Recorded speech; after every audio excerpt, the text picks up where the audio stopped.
আসসালামু আলাইকুম ওয়া রাহমাতুল্লাহি ওয়া বারাকাতুহু। কেমন আছেন সবাই?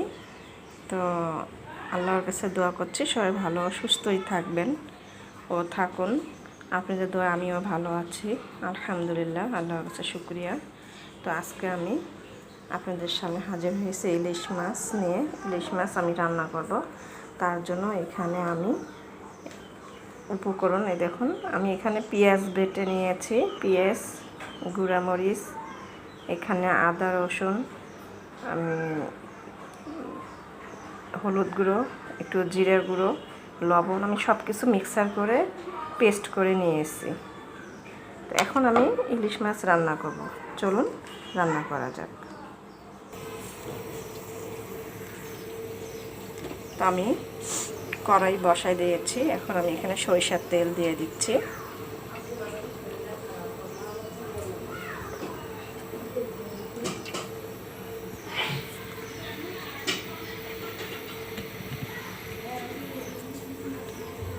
সরিষার তেল দিয়ে দিলাম। এখন আমি এর মধ্যে মশলা পেস্ট করে রেখেছি, এগুলো দিয়ে দিচ্ছি।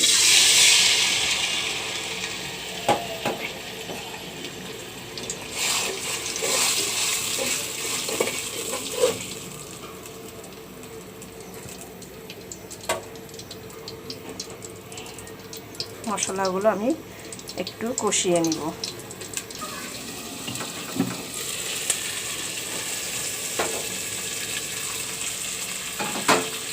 দেখুন মশলাটা কষানো হয়ে গেছে।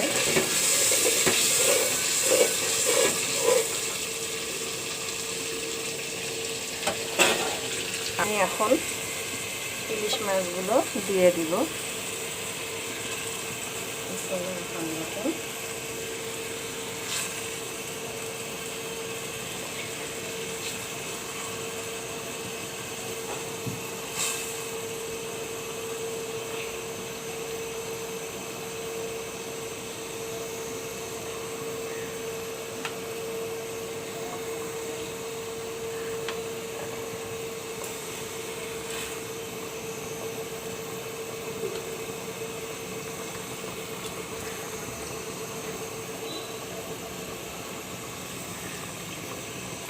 মাছগুলি সব দিয়ে দিলাম, এখন ঢেকে দিব।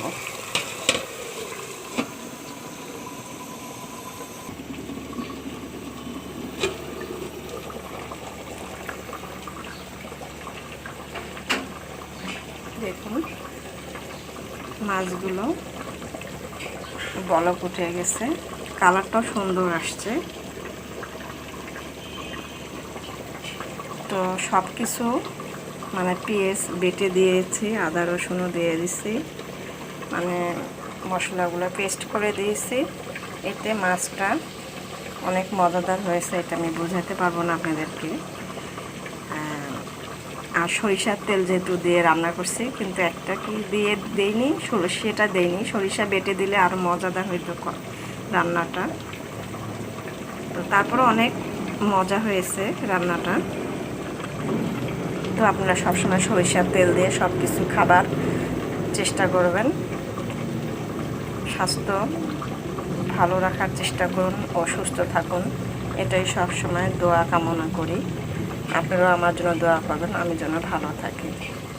তো এখন আমি আর একটু ঢেকে দিব।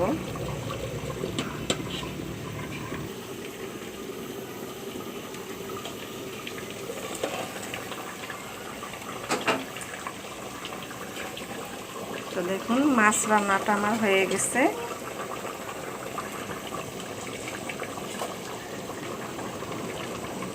তো সবাই ভালো থাকুন ও সুস্থ থাকুন, এই দোয়া কামনা করে রেখে দিচ্ছি। আসসালামু আলাইকুম ওয়া রাহমাতুল্লাহি ওয়া বারাকাতুহু।